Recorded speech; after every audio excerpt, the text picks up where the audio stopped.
Hey everyone, hope you're doing well. Now today I'm really excited to share something that I believe is a game changer for anyone serious about trading. And it's how to set up your TradingView charts for a clean and clear look, as it's my opinion that this is not only crucial for reading price action accurately, but also making informed trading decisions. So in this video I'll walk you through the step-by-step process of how I set up my TradingView charts to ensure that they're not only visually appealing, but also highly functional. So grab a drink, sit back, and we'll dive into the charts.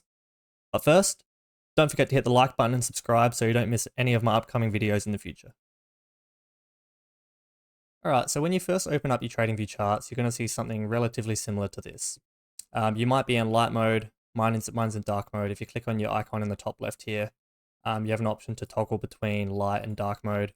I choose dark mode, it's better for the eyes. If you're staring at a light mode for a long period of time, it's going to wear you out, I feel, more than this is. Now, first of all, what I'm going to do is I'm going to get rid of this indicator over here.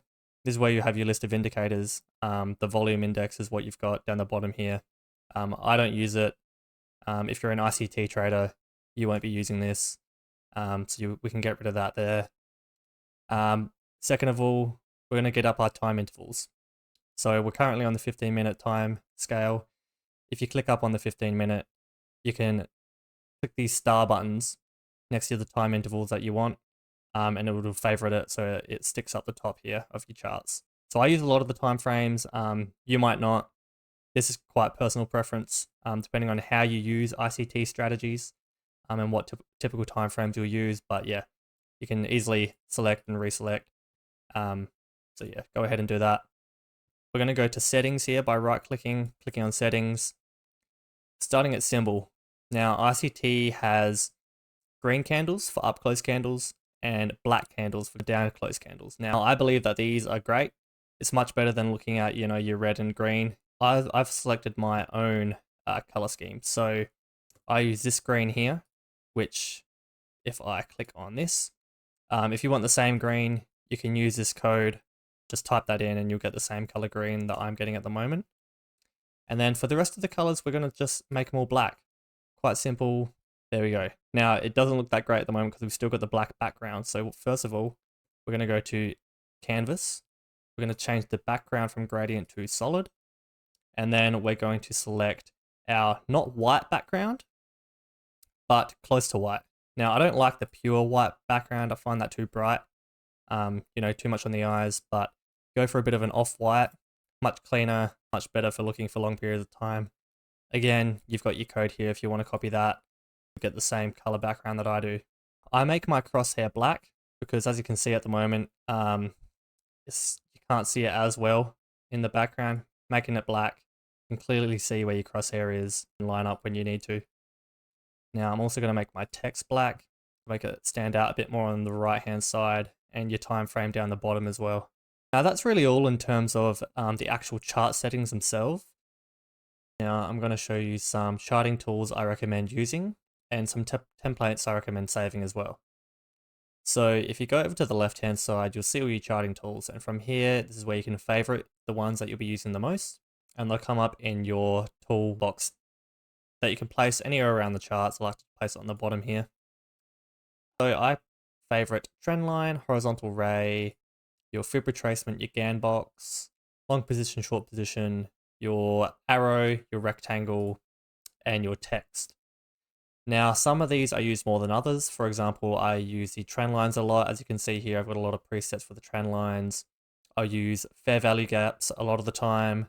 The premium discount, midpoint, and quadrants I'll use occasionally. And then also the high time frame, horizontal rays I use infrequent, but still have them saved as I use them, parts of the time. So the buy side and sell side liquidity, I like to have presets for a buy side and a sell side, and then also for equal highs and equal lows. A lot of the times I'm targeting equal highs and equal lows, so I've decided to make a preset for them instead of just having your simple buy side and sell side. That way I can distinguish between the two when I'm flicking through my charts. So I just have purple lines for all of them. I write your sell side, buy side. You can go to template, save as, call it whatever you want, but for me you can see here I've got buy side, equal highs, equal lows, and SSL for sell side liquidity. I've got your your bearish order block in red, your bullish order block in blue. It's a simple red line, negative order block. Depending on what time frame I'm using, for example, if I'm using the 5-minute time frame and it's a 5-minute order block, I'll just add 5 min to the end of that and do little edits like that for the time frame that I'm using. I'll do the same thing for the bullish order block. So, you know, if it's on a 5-minute chart, that's what I'll be using. Other useful trend lines that I like to keep saved is just midnight open. Some people use indicators for this, but often I won't have it on my chart. But when I do, I just like to draw my trend line itself. I've got one for SMT as well. In my trading, I like to use SMT for a lot of confluence, you know, pretty simple. You've got your fair value gap. So what I've done is I've had a preset for a 5-minute fair value gap. So this is a bullish fair value gap that I just have saved as bull FVG. As you can see here, I've just got it in blue. I've got a dark blue for the text and the middle line.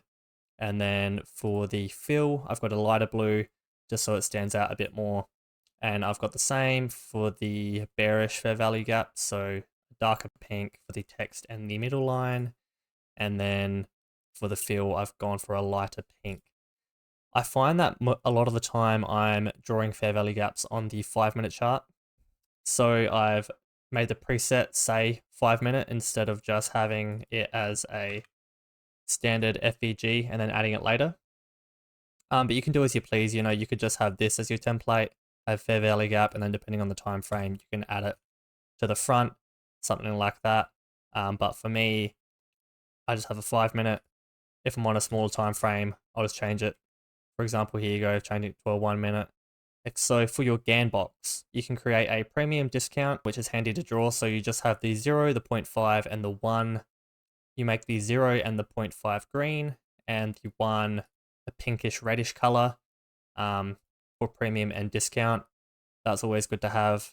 And then I've just got a standard midpoint here as well. If I've got a fair value gap, for example, that I don't want to use a rectangle for, I might just draw the GAN box to get the midpoint of that fair value gap. If I want the quadrants, if it's quite a large fair value gap, like on the daily time frame, I might look at the quadrants. So I've just got them all the same color. Got your 0.25, your 0.5, 0.75 for your quadrants. And now, if you're trading and you want to keep track of your daily fair value gaps, but you don't want it cluttering up your chart, for example, if you've got a large fair value gap here, say it's a bullish daily fair value gap, write that in here. If price is chopping and changing within this box, you know, you're going to have a big blue background. You're going to have this midpoint putting you off. It can take away from your analysis, having this big fair value gap in the way. So what I like to do is just have your horizontal raise. Now I've got a preset for your consequent encouragement, your high and your low of the fair value gap, as you can see here. And then all I do is if it's a bullish fair value gap, I'll go in and I'll individually change these to blue. On the other hand, if it's bearish, I'll go ahead and I'll change it to red or a pinkish color. You know, the world's your oyster with the colors you want to choose for. And then on top of that, we also have the fib retracement. Now, people use these for a bunch of different things, but the only thing I use it for is your optimal trade entry.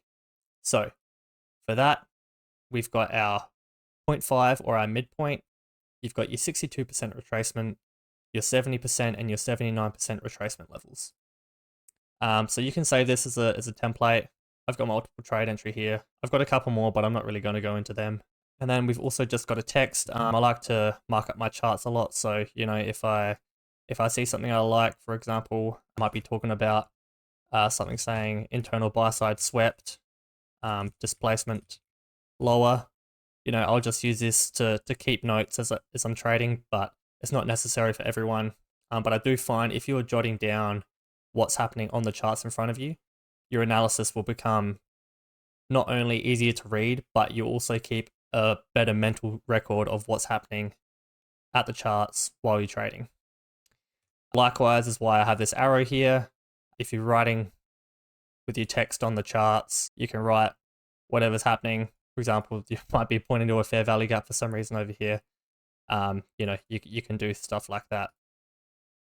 So now we're going to go over a few indicators that I like to use. The first one being a 90-minute cycle. So some of you may use this, some of you may not. I like to.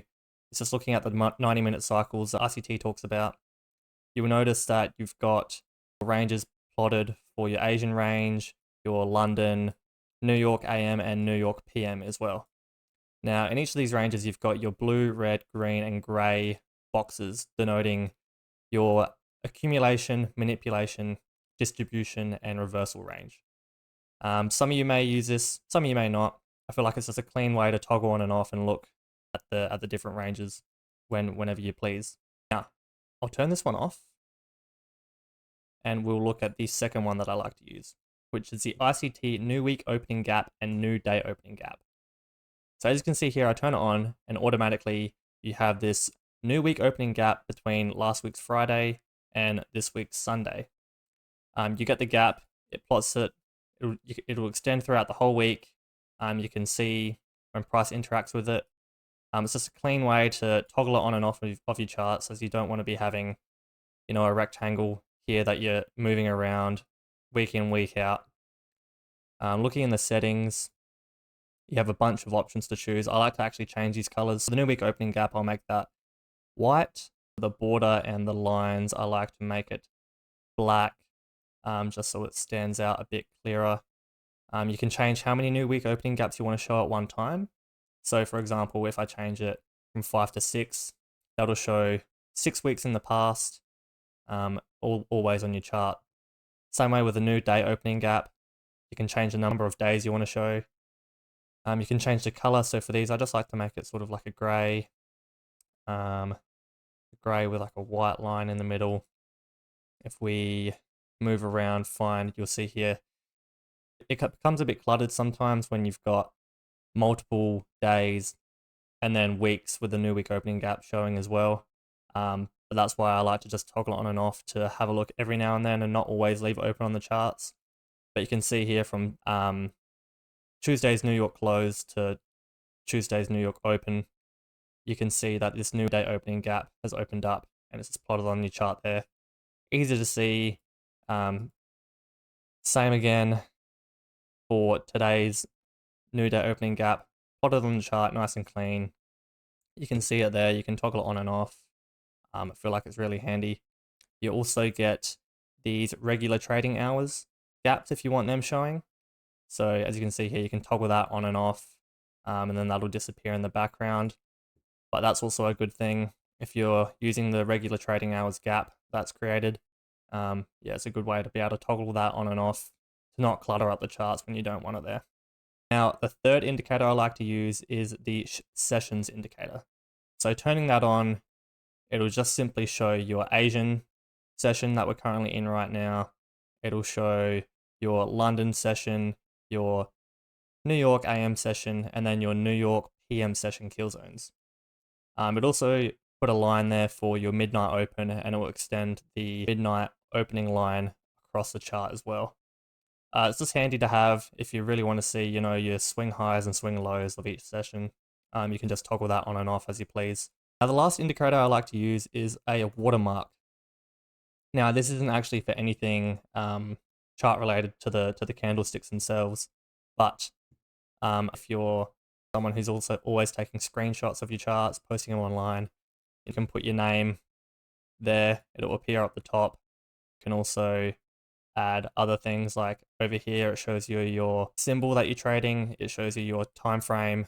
You can put your name as well if you like. It's just something nice and clean to have.